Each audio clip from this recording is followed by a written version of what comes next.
Bismillahirrahmanirrahim. Assalamualaikum warahmatullahi wabarakatuh. Segala puji bagi Allah yang telah memberikan kita kesempatan untuk kembali bertemu dalam kesempatan ini. Sholawat dan salam semoga senantiasa tercurah kepada Nabi besar kita, Muhammad sallallahu alaihi wasallam. Allahumma sholli ala sayyidina Muhammad wa ala ali sayyidina Muhammad. Saya berdoa semoga kita semua selalu diberi kesehatan, kelapangan rezeki, dan keberkahan dalam hidup. Sahabat beriman yang dirahmati Allah, sholat tahajud adalah salah satu ibadah sunnah yang sangat dianjurkan dalam Islam.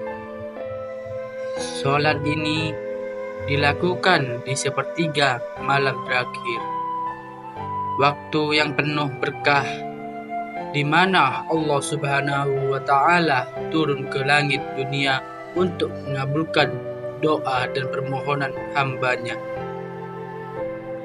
Sholat tahajud memiliki keutamaan yang luar biasa. Di antaranya dapat mendekatkan diri kepada Allah, menghapus dosa, dan memberikan ketenangan batin.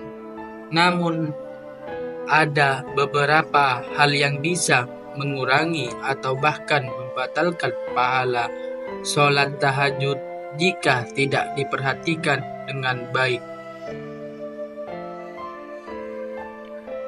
Dalam kesempatan kali ini kita akan membahas 5 hal yang dapat menghilangkan pahala sholat tahajud berdasarkan dalil dari Al-Quran dan hadis Nabi Sallallahu Alaihi Wasallam.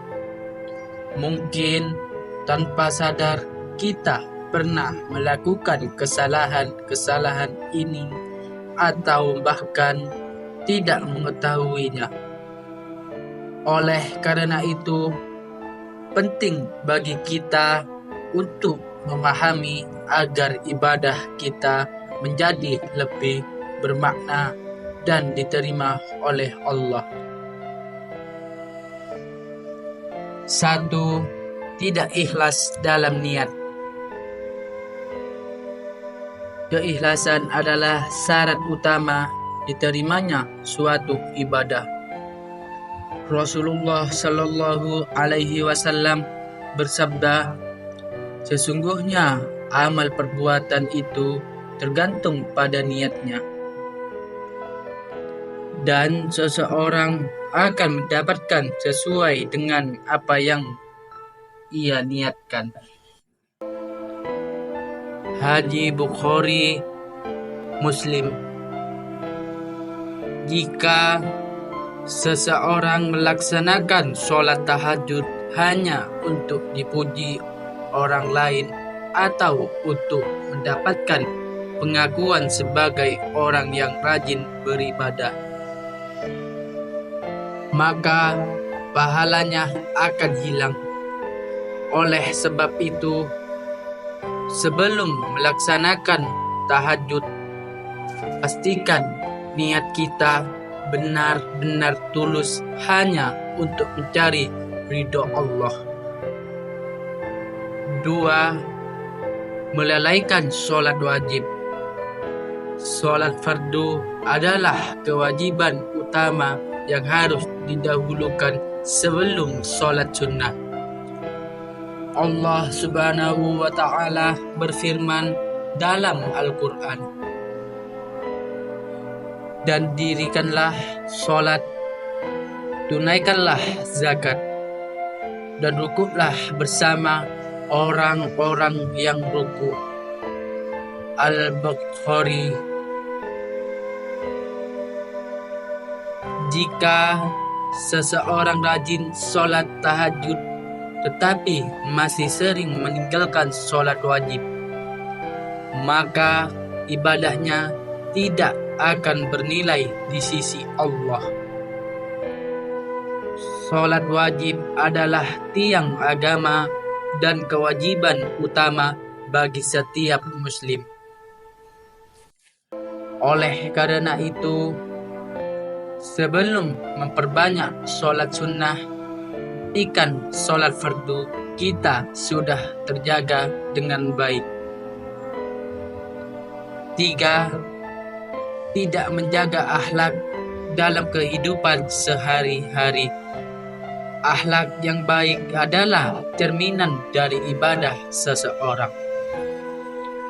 Jika seseorang rajin sholat malam tetapi dalam kehidupan sehari-hari masih sering berkata kasar, berbuat zalim, atau menyakiti orang lain, maka nilai ibadahnya bisa berkurang. Rasulullah Shallallahu Alaihi Wasallam mengajarkan bahwa akhlak yang baik adalah bagian penting dalam agama Islam. Oleh karena itu, mari kita selalu berusaha untuk memperbaiki akhlak agar sholat kita semakin bermakna. 4. Tidak berdoa dan memohon ampunan kepada Allah. Salah satu tujuan utama sholat tahajud adalah untuk bermunajat kepada Allah, memohon ampun atas dosa-dosa, serta meminta pertolongan dan keberkahan dalam hidup. Jika seseorang hanya sholat tanpa berdoa atau tanpa merendahkan diri di hadapan Allah, maka ibadah tersebut kehilangan esensinya. Oleh sebab itu, setelah sholat tahajud, luangkan waktu untuk berdoa dengan penuh kesungguhan. 5. Tidak konsisten dalam melaksanakannya. Ibadah yang dilakukan dengan istiqomah lebih dicintai oleh Allah daripada ibadah yang dilakukan sekali saja. Meskipun hanya 2 rakaat, jika dilakukan secara rutin, maka nilai pahalanya lebih besar dibandingkan dengan tahajud yang hanya dilakukan saat sedang menghadapi masalah atau membutuhkan sesuatu. Oleh karena itu, usahakan untuk menjadi sholat tahajud sebagai kebiasaan, meskipun dalam jumlah rakaat yang sedikit. Kesimpulan, sholat tahajud adalah ibadah yang sangat mulia dan memiliki banyak manfaat bagi kehidupan seorang muslim. Namun, agar ibadah ini diterima dan bernilai di sisi Allah, kita harus menghindari hal-hal yang dapat mengurangi pahalanya, seperti tidak ikhlas dalam niat melainkan sholat wajib, tidak menjaga akhlak, tidak berdoa, serta tidak konsisten dalam menjalankan. Mari kita terus meningkatkan kualitas ibadah kita dengan penuh keikhlasan dan kesungguhan. Semoga Allah Subhanahu wa Ta'ala menerima segala amal ibadah kita dan memberikan kita kekuatan untuk tetap istiqomah dalam menjalankan sholat tahajud. Amin ya rabbal alamin. Wallahu a'lam bishawab. Demikian yang bisa saya sampaikan. Semoga bermanfaat bagi kita semua. Wassalamualaikum warahmatullahi wabarakatuh.